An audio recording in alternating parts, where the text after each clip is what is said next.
তো চলে এসেছি আজকে আমরা আবহাওয়ার আপডেট নিয়ে। আজ হচ্ছে শনিবার 28শে জুন। শনিবার যদি আমরা লক্ষ্য করি তো ইতিমধ্যে শনিবার সকালবেলার দিকে যেটা আমরা দেখতে পাচ্ছি, বারুইপুর, কলকাতা, উলুবেড়িয়া, কোলাঘাট, তমলুক, হলদিয়া, নামখানা, কোন্টাই, ফ্রেজারগঞ্জ, হলদিবাড়ি, গোসাবা, হাবড়া, বনগাঁ, চাকদা এই সমস্ত অঞ্চলগুলোতে মাঝারি থেকে বিক্ষিপ্তভাবে বৃষ্টিপাতের একটা সম্ভাবনা রয়েছে এবং সেই দিনই অর্থাৎ শনিবারের দিনই কিন্তু দুপুরের দিকে যেটা আমরা ইতিমধ্যে দেখতে পাচ্ছি, বৃষ্টিপাতের পরিমাণটা কিন্তু অনেকটাই কম থাকছে। তবে একটা জিনিস দেখতে পাচ্ছি যে এমন কোনো জেলা থাকছে না দক্ষিণবঙ্গের যে কোনো সময়ে কিন্তু বৃষ্টিপাত হচ্ছে।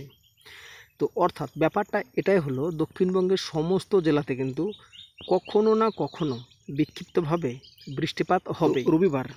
রবিবারও কিন্তু আমরা ঠিক একই রকম পরিস্থিতি দেখতে পাচ্ছি। তো দক্ষিণবঙ্গে প্রত্যেকটি জেলাতে বৃষ্টিপাতের সম্ভাবনা থাকছে। তো এই ভিডিওতে আমাদের আপডেট দেওয়া থাকলো আজকে শনিবার এবং আগামীকাল রবিবার আবহাওয়া কেমন থাকতে পারে। তো বন্ধুরা, সংক্ষিপ্ত আপডেটটা আপনার কেমন লেগেছে অবশ্যই আমাদেরকে কমেন্টে জানান।